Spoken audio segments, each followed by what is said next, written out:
What makes a princess born in the heart of one dynasty to become one of the enemy's most infamous spies during a time of war? That was a question that came into my mind when I was watching The Last Princess of Manchuria, played by the late Anita Mui. And I was so captivated by a saga that resides in the grey areas of history, where the lines between tragic villainy and betrayal are not just blurred, but twisted. In this video, we uncover the tale of a figure covered in hatred and controversy, who navigated the complicated world of espionage with the skills of a royal and a spy. This story is not just about secret operations, but an intense exploration of the many faces and names such as the Joan of Arc of Manchuria, the Eastern Matahari, but all comes down to her real name, Yoshiko Kawashima, how her royal origins lead her down a path of deception and secrecy, and what drove her to put a genderless disguise in an era stuffed with traditions and norms. Perhaps a question for you to wonder: how do you think history should remember her? In the imperial palaces of the Forbidden City, surrounded by the last breath of the Qing dynasty's power, a princess was born who would one day become a symbol of conspiracy and controversy. Her birth name was Aizin Jioro Xian Yu, and she belonged to the Manchu royal family, whose ancestors had ruled China for nearly 3 centuries. The year was 1907, a time when the Qing dynasty was falling apart under internal conflicts and external pressures. Her father, Shan Qi, was the 10th Prince Su, a title marking nobility but also trapping the family in the middle of political disruption. Her early childhood was overshadowed by the 1911 revolution, which led to the abdication of the last emperor of Qing dynasty, Puyi, and the end of imperial rule in China. Across this chaotic period, her life took a dramatic turn. At the age of 8, she was abandoned and adopted by Naniwa Kawashima, a Japanese friend of her father who had served as a military strategist, actually an espionage agent which can be considered as a secret spy in Manchuria, which later proved to be a catastrophic error as she was constantly attacked and violated by her stepfather sexually when she was just 17 years old, causing her to make 3 failed attempts to take her own life, each a pitiful indication of her inner disorder and the pain she endured. So, moving to Japan, young Xian Yu was given a new name, Yoshiko Kawashima. Her life in Tokyo marked the beginning of a cultural transformation. The change was extreme and disorienting. She had to adjust to a new language, new customs, and a society that was strikingly different from the lavishness of the Qing court. Her adoptive father, on one side wanting to avoid her messed up home, decided to enroll her in a school in Tokyo.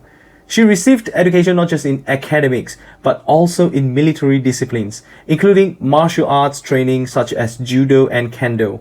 This early exposure to military training was crucial. It instilled in her a sense of discipline and tactical thinking, qualities that would later define her espionage activities. However, her life in Japan was marked by a visible sense of alienation.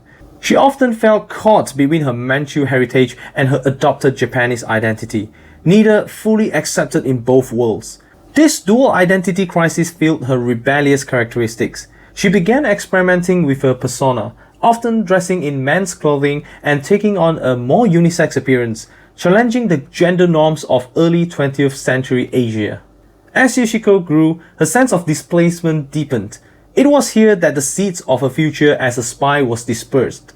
She was increasingly drawn to the idea of playing a role in shaping the future of Asia, a future she envisioned through the lens of her twisted loyalties and disrupted past.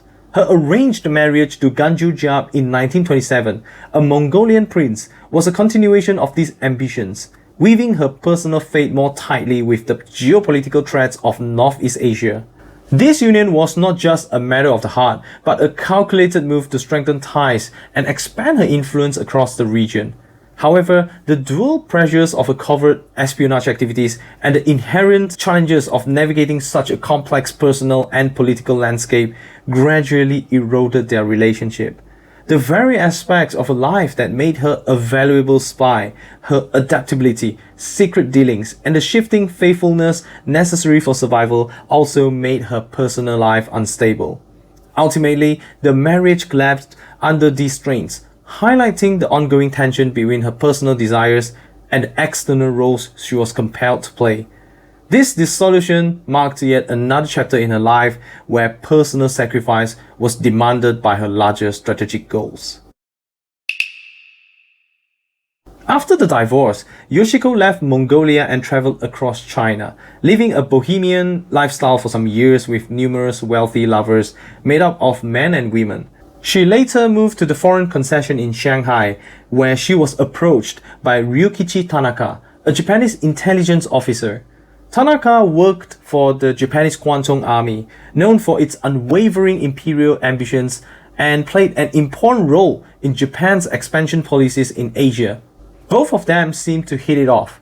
Tanaka admired Yoshiko's fluency in both Japanese and Chinese, along with her royal Manchu lineage and Mongol nobility, which made her an invaluable asset to their operations. Her dual identity, which had once been a source of personal conflict, now became her greatest strength in the world of espionage. Despite all that, her recruitment was no accident. It was the result of careful observation by Japanese intelligence, who saw in her a potent mix of royalty, vulnerability, and adaptability.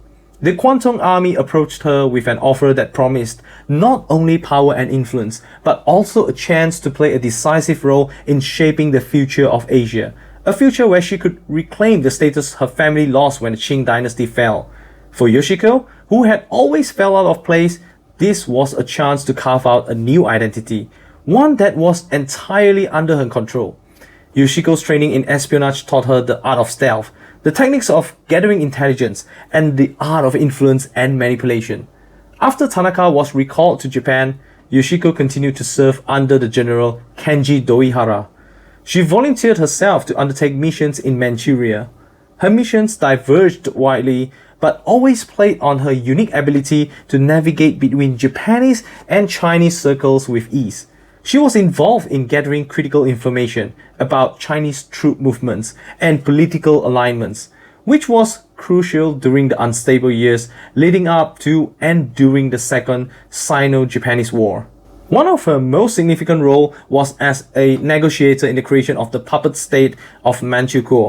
Yoshiko was instrumental in negotiations that helped install Puyi, the last Qing emperor of China, as the figurehead ruler of Manchu.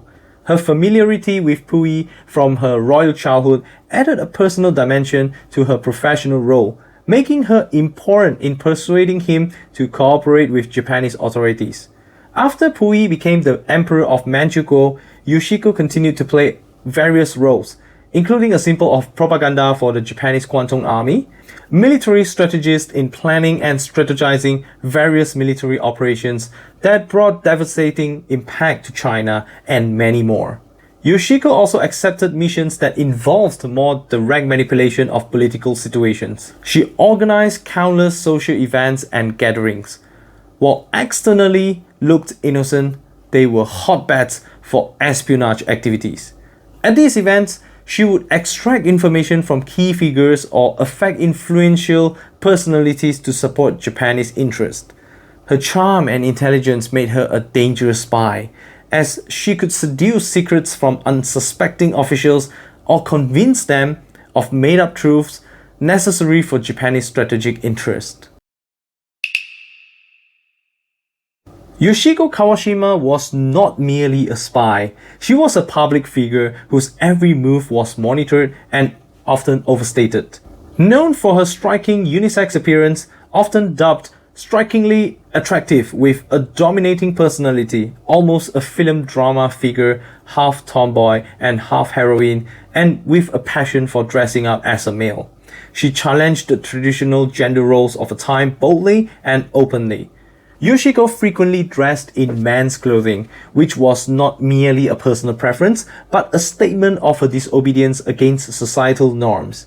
This choice allowed her greater freedom in her movements and interactions, particularly useful in espionage, but it also made her a subject of massive public curiosity and controversy.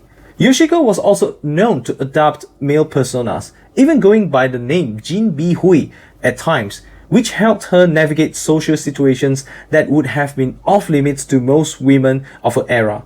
This blurring of gender boundaries was part of what made her such a compelling figure in the eyes of both contemporaries and the generations that followed. It also added an element of mystery and attraction to her personality, making her an unexplainable figure in the social circles. Yoshiko's personal life was equally vibrant and filled with high-profile relationships and scandals. Her multiple romantic complications were often with influential men and women, and these relationships frequently made headlines, adding layers to her already complex public image. One of her most talked about affairs was with a high-ranking Japanese officer, Hayao Tada, who was at the same time the chief military advisor to Puyi.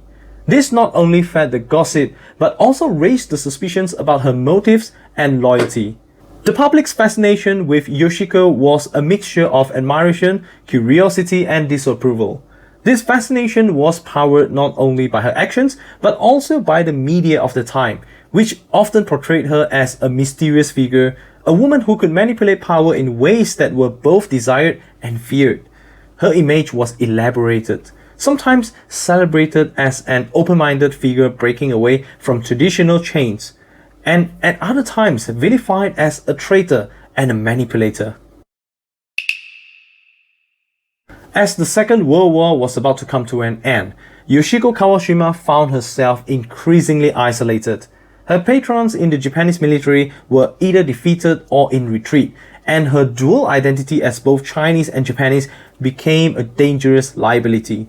In the aftermath of World War II, Yoshiko found herself entangled in the political retribution that swept through Asia. She went on the run for 2 months and eventually settled in Beijing.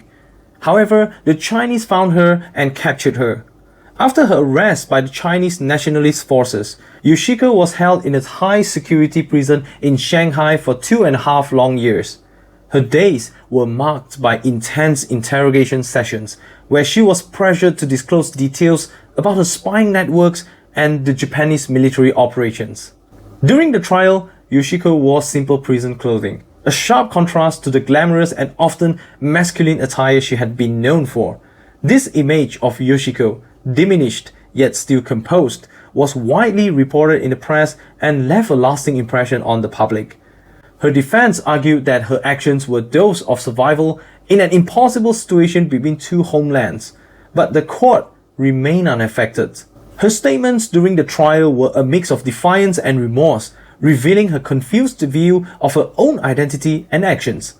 On October 20, 1947, she was charged with treason, accused of being a hanjian, a term used to describe a traitor to the Chinese people for her involvement with the Japanese Kwantung Army. The charges came from her complicated role during the Japanese occupation of China, where she had served as a bridge between Japanese interests and the puppet state of Manchu. Yoshiko's trial was swift, and the court found her guilty, sentenced to death by firing squad. On March 25, 1948, she faced her final moments. Her execution was carried out by a single bullet shot into the back of her head, a straightforward yet brutal conclusion to her life. Even though Yoshiko's last request was to keep her execution private, her body was put on public display, a grim reminder of the era's harsh justice. In the days that followed, a Japanese monk collected her body, respecting her Japanese ties and possibly at the request of her adoptive family. He arranged for her body to be cremated. This act was a final gesture of care in a life marked by its shifting loyalties and complex identity. Yoshiko's remains were sent back to Japan, the country she had come to consider her home. They were ultimately laid to rest at Shorinji Temple in Matsumoto, Nagano Prefecture. Her grave in Japan symbolizes her complex identity, a princess turned spy caught between the lands of her birth and her upbringing. After her execution, Yoshiko Kawashima's story did not fade into the background. Instead, it grew in with more interest. In China, she is often viewed as a traitor, a symbol of betrayal against her native country for her role in supporting Japanese imperialist efforts. Her actions during the Second Sino-Japanese War, especially her involvement in the puppet state of Manchu, have left a lasting stain on her reputation among many Chinese historians and citizens. This negative perception is compounded by her espionage activities and the damage they are believed to have caused to China's war efforts. Conversely, in Japan, while not universally admired, Yoshiko is sometimes seen through a more subtle lens. She is often portrayed as a tragic figure, caught between two nations and used by the Japanese imperial system for its own ends. Her adventurous spirit and defiance of gender norms are sometimes highlighted, casting her as a person who challenged societal expectations in dramatic ways. The ongoing debates about her loyalty and morality continue to stir emotions and academic discussions. Was Yoshiko Kawashima a victim of her conditions, shaped by a raging era and the demands of two conflicting nations? Or was she actively making choices that ensured her survival, though a great cost to others? These questions fuel the debate on how history should remember her, reflecting the complex nature of historical memory and national identity. Yoshiko Kawashima's life has been a rich source of inspiration for various cultural portrayals, including films, books, television series, and even stage plays. Her genderless appearance and controversial actions make her a compelling character for artistic explorations. In cinema, she has been portrayed in movies such as The Last Princess of Manchuria and Riko Run, where filmmakers have explored her life from different angles, sometimes focusing on her espionage activities and other times on her personal struggles and relationships. These films differ in their portrayal of her motivations and actions, reflecting the filmmaker's interpretations of her character. In literature, numerous books and novels have depicted Yoshiko, often highlighting her role as a spy and her complicated background. These books range from historical biographies to fictionalized accounts, each adding layers to her story. Writers have been particularly fascinated by her psychological makeup, exploring what might have driven her controversial decisions. As our exploration of Yoshiko Kawashima's life comes to an end, we find ourselves enveloped in the haze of history, where facts blend with myths and the truth is as elusive as shadows at dusk. Her story, twisted with the complicated plot of betrayal, survival, and identity, challenges us to question the very nature of fate and free will. Born into a royal family only to be adopted into another nation's fold, she navigated a path filled with danger and deception from a young age. This perspective paints her as a pawn in the grand chess game of imperial ambitions between Japan and China, a tool used by those in power for purposes larger than herself. On the other hand, her actions suggest a person of significant influence, from her bold resistance of gender norms to her critical role in espionage.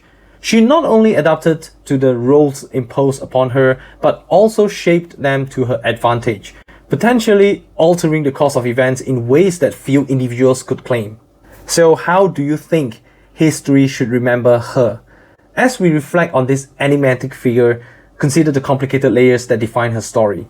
Also, let's open up your opinions in the comments. Other than that, we hope that this story makes you think through different perspectives and keep asking to seek for the truth behind the stories we hear. Do consider liking and subscribing to us, and see you in the next video.